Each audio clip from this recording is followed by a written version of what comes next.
নব mission online education চ্যানেলে সকলকে স্বাগত। আজকে আমরা ক্লাস 12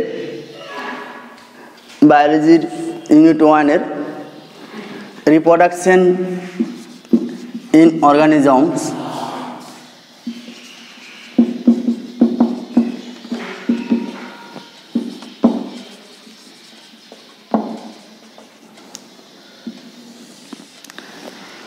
আলোচনা করব। তো প্রথমে আমরা জানব জীবনকাল বা লাইফ স্প্যান কাকে বলে। না আমরা জানি প্রত্যেকটা জীব জন্মগ্রহণের পর তা অনির্দিষ্টকালের জন্য বেঁচে থাকে না, একটা নির্দিষ্ট সময়ে মৃত্যু ঘটে। অর্থাৎ জীবের জন্মগ্রহণের পর মৃত্যু পর্যন্ত এই সময়কালকে বলা হয় লাইফ স্প্যান অর্থাৎ জীবনকাল। যেমন প্রত্যেকটা জীবের একটা জীবনকাল আছে। মানুষের 100 বছর, কুমিরের 50 বছর, কচ্ছপের 150 বছর। এইভাবে প্রতিটি জীব একটা নির্দিষ্ট সময় পর্যন্ত বেঁচে থাকে।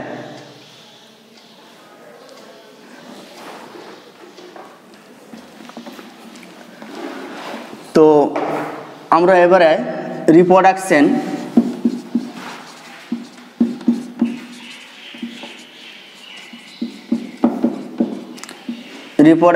সম্পর্কে আলোচনা করব। প্রথমে আসবো রিপ্রোডাকশনের ডেফিনেশন।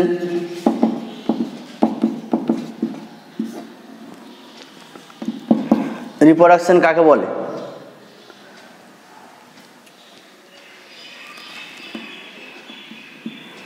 যে প্রক্রিয়ার মাধ্যমে জীব নিজ গুণ সম্পন্ন অপত্য সৃষ্টির মাধ্যমে বংশ বিস্তার করে এবং নিজের অস্তিত্ব রক্ষা করে, তাকে বলা হয় রিপ্রোডাকশন। কারণ আমরা জানি প্রত্যেকটা জীব নিজের সত্তা ও বৈশিষ্ট্য সম্পন্ন অপত্য জীব সৃষ্টি করে বংশ বিস্তার করে এবং নিজের অস্তিত্ব রক্ষা করে। এরপর আসবো ইম্পর্টেন্স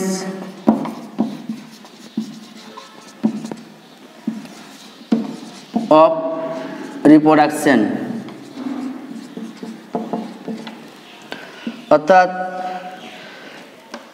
জননের গুরুত্ব কি। না, জননের গুরুত্ব হলো জীব তার নিজের বৈশিষ্ট্য সম্পন্ন অপত্য জীব সৃষ্টি করার মাধ্যমে নিজের বংশ বিস্তার করে। 2 নাম্বার, বংশ বিস্তার মাধ্যমের ফলে প্রকৃতিতে জীবের ভারসাম্য বজায় থাকে।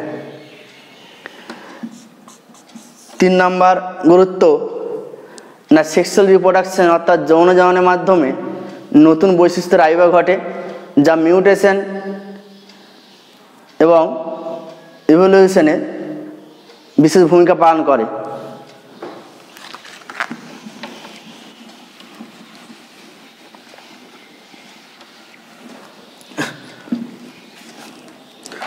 তো এরপরে আসবো types of reproduction.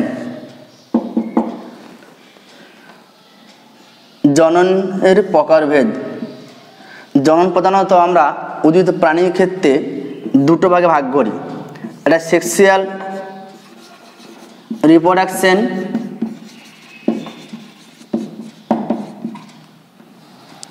And asexual reproduction.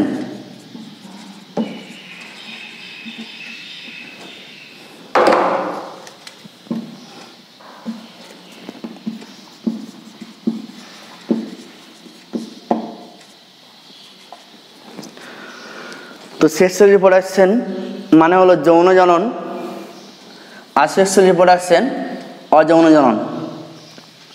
তো আমরা দেখলাম কি, প্রথমে আমরা রিপ্রোডাকশনের সংজ্ঞা অর্থাৎ জনন কাকে বলে না, আমরা জানি প্রত্যেকটা জীব নিজ গুণসম্পন্ন অপত্যজীব সৃষ্টির মাধ্যমে বংশবিস্তার করে এবং নিজের অস্তিত্ব রক্ষা করে।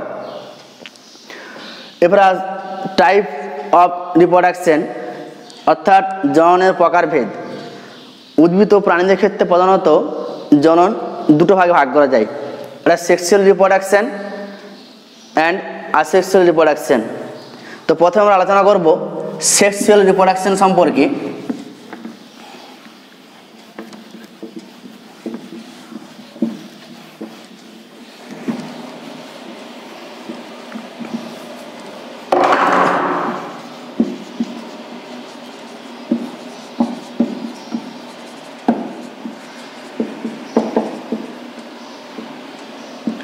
অর্থাৎ যৌন জনন সম্পর্কে আলোচনা করব। প্রথমে আমরা যাব সেক্সুয়াল রিপ্রোডাকশন অর্থাৎ যৌন জননের ডেফিনেশন কী হবে, সংজ্ঞা।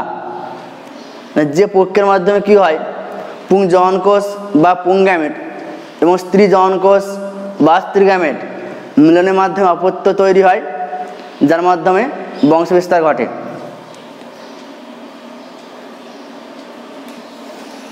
এরপরে আসবো types of sexual reproduction.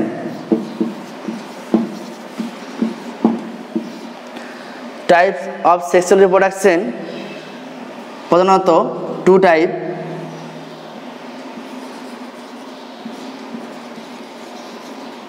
Syngamy and conjugation.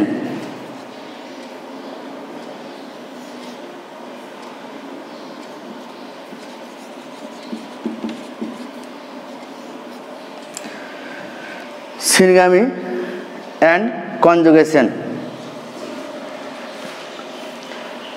তো সিনগ্যামি বলতে কি বুঝো, যখন দেখব দুটো ভিন্নধর্মী গ্যামেট মিলনের মাধ্যমে অপত্য জীব সৃষ্টি হয়। ভিন্নধর্মী গ্যামেট বলতে এখানে পুং গ্যামেট ও স্ত্রী গ্যামেট মিলন কথা বলা হচ্ছে।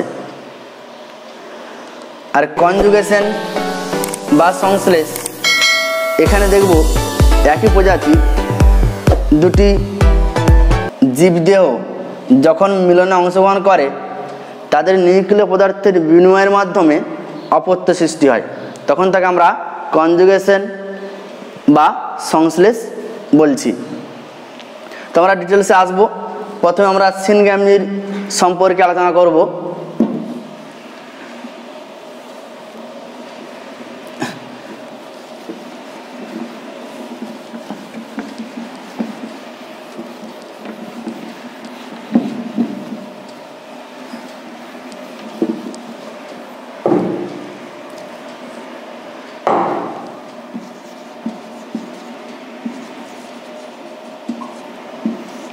সিনগ্যামি ডেফিনেশন বা সংজ্ঞাটাকে বললাম, যখন দুটো ভিন্নধর্মী গ্যামেট মিলনের মাধ্যমে অপত্য তৈরি হয়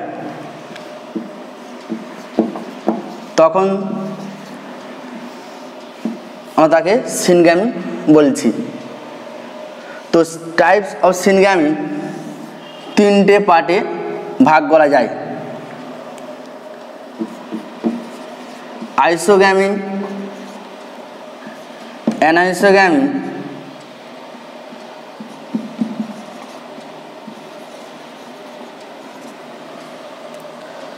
অ্যান্ড ওগ্যামি। তাহলে সিনগ্যামি কটা ভাগ করা যায়, তিনটে পার্টে ভাগ করা যায়, আইসোগ্যামি, অ্যানাইসোগ্যামি অ্যান্ড ওগ্যামি। তাহলে আইসোগ্যামি বলতে কি বোঝো, যখন দেখব যে দুটি গ্যামেট অর্থাৎ পুং গ্যামেট স্ত্রী গ্যামেট আকার আয়তনে একই, এমন দুটি গ্যামেটের মিলন হলে তখন তাকে আমরা আইসোগ্যামি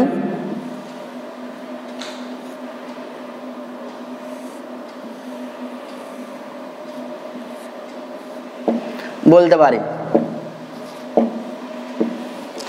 তাহলে এই দুটি গ্যামেট যখন মিলনে অংশগ্রহণ করে, একই প্রকার আকৃতিগতভাবে দুটি গ্যামেট যখন মিলনে অংশগ্রহণ করে তখন তাকে আমরা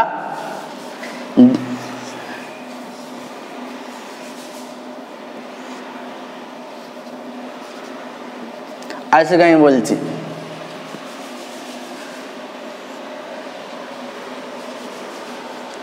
তো এখানে এক্সাম্পল হিসাবে ক্লামাইডোমোনাস আমরা বলতে পারি যে ক্লামাইডোমোনাসের ক্ষেত্রে আইসোগামী জনন ঘটে। এবার আসবো অ্যানাইসোগামী যখন মিলনে অংশগ্রহণকারী দুটি গ্যামেট আকার আয়তনে আলাদা, অর্থাৎ একটা বড়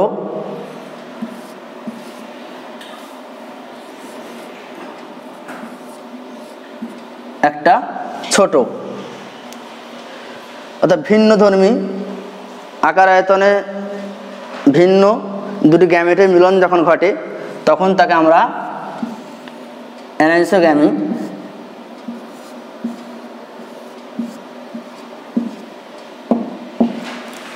বলি। এরপরে আসবো আমরা এই যে আইসো, অ্যানাইসো, ওগ্যামি, এগুলোর ক্ষেত্রে প্রত্যেকটারই এক্সাম্পল আমরা ক্লামাইডোমোনাস বলতে পারি। এরপরে আসি উগামি।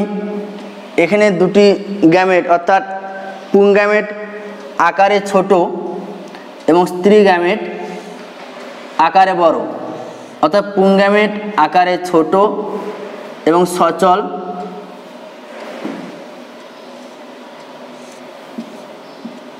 স্ত্রী গ্যামেট আকারে বড় এবং নিশ্চল প্রকৃতির। এরূপ দুটো গ্যামেটের মিলন হলে সেটাকে আমরা উগামি বলতে। তাহলে আমরা তিনটে যে সিনগ্যামির ভাগ আইসো, অ্যানাইসো অ্যান্ড ওগ্যামি, তা প্রথমে দেখলাম কি দুটি অর্থাৎ পুংগ্যামেট স্ত্রী গ্যামেট আকার আয়তনে একই, এরূপ দুটি গ্যামেটের মিলন হলে তাকে বলা আইসোগ্যামি, এবং আকার আয়তনে ভিন্ন এরূপ দুটি গ্যামেটের মিলন হলে তাকে বলি অ্যানাইসোগ্যামি। এবং ওগ্যামির সংজ্ঞাটা বললাম কি না গ্যামেট আকারে ছোট এবং সচল, স্ত্রী গ্যামেট আকারে বড় এবং নিশ্চল প্রকৃতির হয়, এরূপ দুটি গ্যামেটের মিলনকে বলা হয় ওগ্যামি।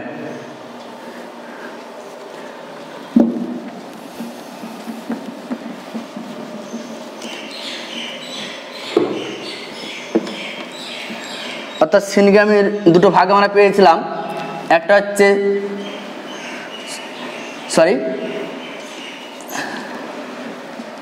সেক্সুয়াল রিপ্রোডাকশনের যে দুটো ভাগ পেয়েছিলাম, একটা সিনগ্যামি, একটা কনজুগেশন।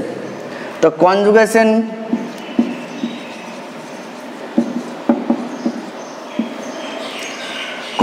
মানে হচ্ছে সংশ্লেষ, অর্থাৎ কি বললাম, যখন দুটি জীবদেহ একই প্রজাতির জীবদেহ জননে অর্থাৎ নিষেকে অংশগ্রহণ করে এবং তাদের যে নিউক্লিয় পদার্থের বিনিময় ঘটিয়ে অপত্য তৈরি করে। তা কনজুগেশন বলছে কেন না, এখানে অর্থাৎ আমরা যদি ধরি স্পাইরোগাইরা, এই দুটো স্পাইরোগাইরা এখানে এক ধরনের টিউব তৈরি হয়, এই টিউবে নিউক্লিয় পদার্থের বিনিময় ঘটে, এই টিউবে নিউক্লিয় পদার্থের বিনিময় ঘটে, অর্থাৎ যে টিউবের মধ্যে নিউক্লিয় পদার্থের বিনিময় ঘটে সেটাকে বলা হয় কনজুগেশন টিউব। কনজুগেশন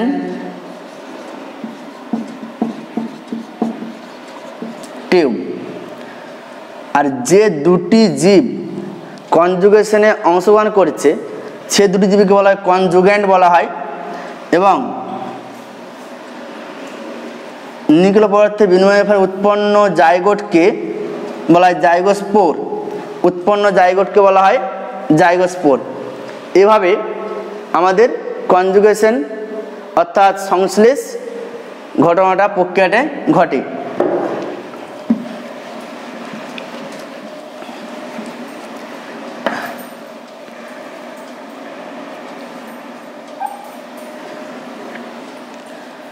এরপরে আসবো আমরা merits and demerits of sexual reproduction.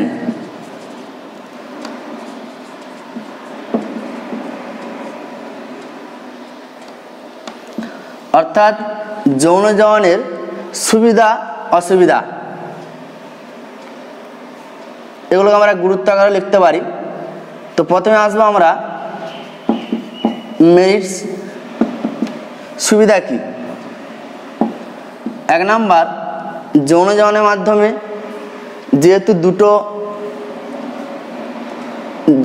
পুংগ্যামেট এবং স্ত্রী গ্যামেট মিলনের ফলে কি হচ্ছে, নতুন বৈশিষ্ট্যের আবির্ভাব ঘটে। 2 নাম্বার, যে অপত্য তৈরি হলো, অপত্য জীব তৈরি হলো, সেটা বিভিন্ন পরিবেশে মানিয়ে নিতে এবং খাপ খাইয়ে নিতে অর্থাৎ অ্যাডাপ্টেশন ক্ষমতা বৃদ্ধি পায়। ডিমেরিটস,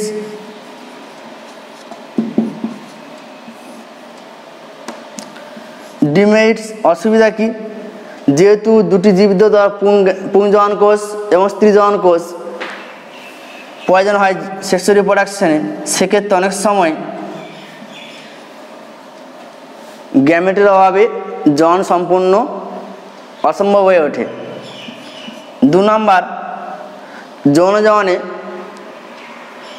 অনেক বেশি টাইম লাগে অপত্যজীব সৃষ্টি হতে, যার ফলে অনেক সময় অসুবিধা ঘটে। তাহলে আমরা যৌন জননের সুবিধা অসুবিধা এগুলোকে আমরা গুরুত্ব আকারে লিখতে পারি, বলতে পারি ইম্পর্টেন্স অফ সেক্সুয়াল রিপ্রোডাকশন। এইভাবেও আমরা গুছিয়ে সুবিধা অসুবিধাগুলোকে গুরুত্ব আকারে লিখতে পারি।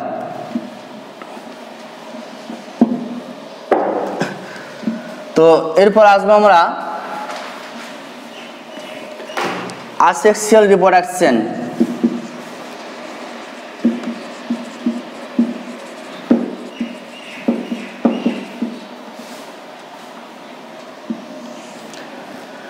অযৌন জনন। প্রথমে আসবো আমরা সংজ্ঞাতে।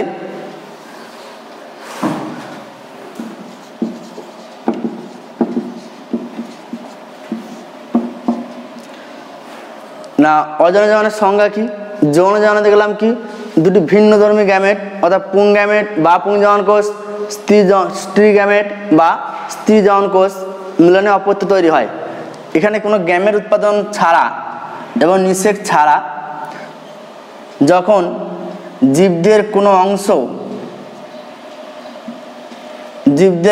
দেহ থেকে বিচ্ছিন্ন হয়ে অথবা রেণু উৎপাদনের মাধ্যমে অপত্য জীব সৃষ্টি করে বংশবিস্তার ঘটে, তাকে বলা হয় asexual reproduction বা অযৌন জনন।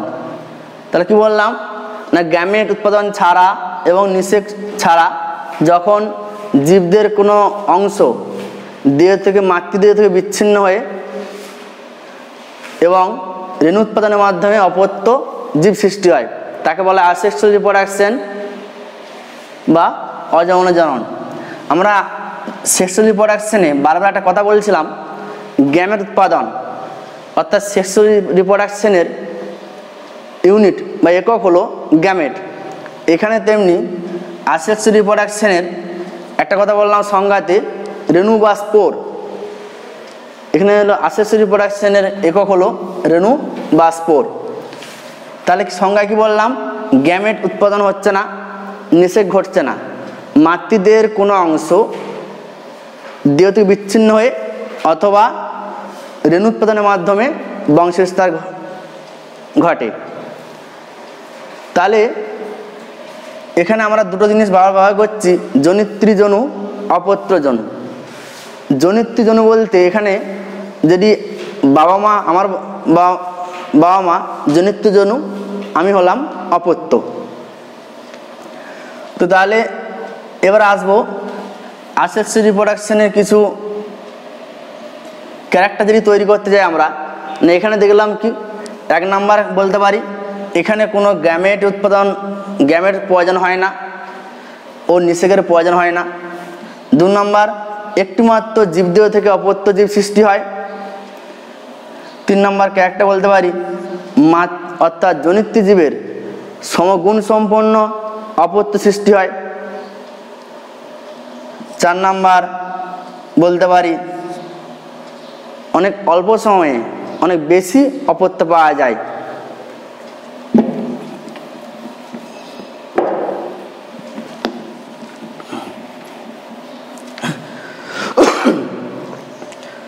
এবার আসবো types of asexual reproduction. Asexual রিপ্রোডাকশনের প্রকারভেদ।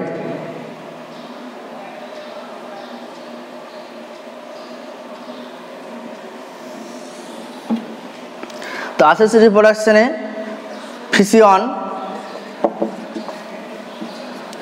বার্ডিং,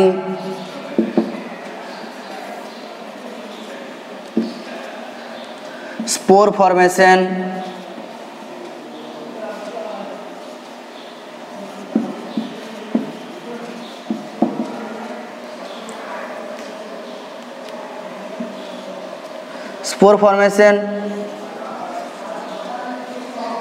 গেমা ফরমেশন,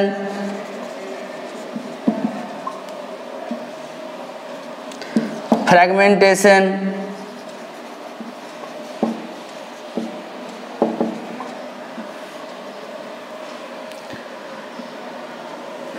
রিজেনারেশন,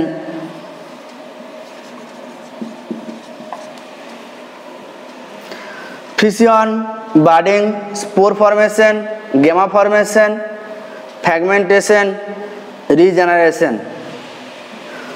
অর্থাৎ ফিশন মানে এখানে বিভাজন, বার্ডিং হচ্ছে কোরকোদাগম, স্পোর ফরমেশন মানে রেণু উৎপাদন, গেমা ফরমেশন মানে গেমা উৎপাদন, ফ্র্যাগমেন্টেশন খণ্ডীভবন, রিজেনারেশন পুনরুৎপাদন। এই প্রক্রিয়াগুলোর মাধ্যমে আমাদের অ্যাসেক্সুয়াল রিপ্রোডাকশন সম্পন্ন হয়। তো প্রথমে আমরা আসবো কী কী বললাম, ফিশন বিভাজন, বার্ডিং বা কোরকোদগম, স্পোর ফরমেশন রেণু উৎপাদন, গেমা ফরমেশন গেমা উৎপাদন, ফ্র্যাগমেন্টেশন খণ্ডীভবন, রিজেনারেশন পুনরুৎপাদন। তাহলে আমরা এবার পার্ট পার্ট করে প্রথমে একটা আলোচনা করব।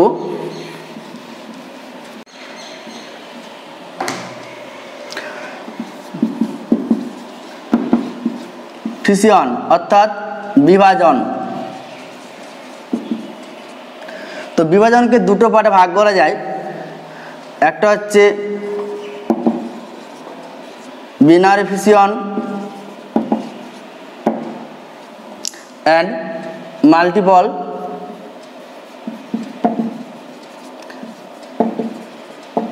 ফিশন, অর্থাৎ দ্বিবিভাজন এবং বহু বিভাজন। তো দ্বিবিভাজন ঘটে ব্যাকটেরিয়া, অ্যামিবা এদের ক্ষেত্রে, আর মাল্টিপল ফিশন ঘটে তোমার প্লাজমোডিয়াম ভাইভ্যাক্স। তো কীভাবে ঘটে না, বিনারি ফিশন অর্থাৎ দ্বিবিভাজন, এখানে দেখো ব্যাকটেরিয়ার যে মাতৃকোষের নিউক্লিয়াসটা, ব্যাকটেরিয়ার মাতৃকোষের নিউক্লিয়াসটা দুটো মাইটোসিস প্রক্রিয়াতে দুটো অপত্য নিউক্লিয়াস তৈরি করে। দুটো অপত্য নিউক্লিয়াস তৈরির মাধ্যমে এখানে ব্যাকটেরিয়ার মাঝে বরাবর কোষপ্রাচীর তৈরি হয়ে দুটো 4 স্টেজে দুটো অপত্য ব্যাকটেরিয়া তৈরি হয়। তাহলে ব্যাকটেরিয়া মাতৃকোষের নিউক্লিয়াসটা সেল ডিভিশনের মাধ্যমে দুটো অপত্য নিউক্লিয়াস তৈরি হলো, তা কোষপ্রাচীর গঠিত হলো, সেখানে দুটো অপত্য ব্যাকটেরিয়া পাওয়া গেল। তো তাহলে এটা যে বিনারি ফিশন অর্থাৎ দ্বিবিভাজন, ইস্টের ক্ষেত্রেও একই ঘটনা ঘটে, মাতৃকোষের নিউক্লিয়াসটা বিবাহিত দুটো অপত্য নিউক্লিয়াস গঠন করে। মাল্টিপল ফিশন, এখানে প্লাজমোডিয়াম ভাইভ্যাক্সের যে মাতৃ নিউক্লিয়াস সহ পুরো কোষ দেহটাকে আমরা সাইজন বলি। এই সাইজনের মধ্যে নিউক্লিয়াসটা মাইটোসিস প্রক্রিয়ায় বারবার বিভাজিত হয়ে অনেকগুলি অপত্য নিউক্লিয়াস গঠন করে, পরবর্তী স্টেজে এই অপত্য নিউক্লিয়াসগুলি পরিণত হয়ে মাতৃকোষ থেকে বিদীর্ণ হয়, যে দশাটাকে আমরা স্পোরোজয়েড দশা। এগুলো থেকে নতুন ব্যাকটেরিয়া প্লাজমোডিয়াম সৃষ্টি হয়। তাহলে এখানে দেখলাম কি দ্বিবিভাজনে মাতৃকোষের নিউক্লিয়াসটা দুটো ভাগ হচ্ছে, এখানে বহুবিভাজনে মাতৃকোষের নিউক্লিয়াসটা একাধিকবার বিভাজিত হয়, বিভাজিত অনেকগুলি বহু সংখ্যক অপত্য প্লাজমোডিয়াম তৈরি করে। তাহলে এখানে যদি আমরা পার্থক্য করতে যাই, difference between binary fission and multiple fission, এর মধ্যে পার্থক্য যদি বলি না, বিনারি ফিশনের ক্ষেত্রে কী হচ্ছে, এখানে মাতৃকোষের নিউক্লিয়াসটা একবার বিভাজিত হয়, এখানে বহুবার বিভাজিত হয়, এখানে একটি মাত্র অপত্য সৃষ্টি হয়, এখানে একাধিক অপত্য সৃষ্টি হয়। তো এইভাবে আমরা অ্যাসেক্সুয়াল রিপ্রোডাকশনের যে প্রথম যে ভাগ ফিশন অর্থাৎ বিভাজন সম্পর্কে আলোচনা করলাম। পরবর্তী ক্লাসে আমরা বাকি ভাগগুলো সম্পর্কে ডিটেলস আলোচনা করব। তো যেটুকু তোমাদের বোঝালাম, যদি কোনো সমস্যা হয় ভিডিওটা দেখবে, দেখে কমেন্টের মাধ্যমে জানাবে, সেগুলো ধরে ধরে আমরা পরের ক্লাসে আবার আলোচনা করব।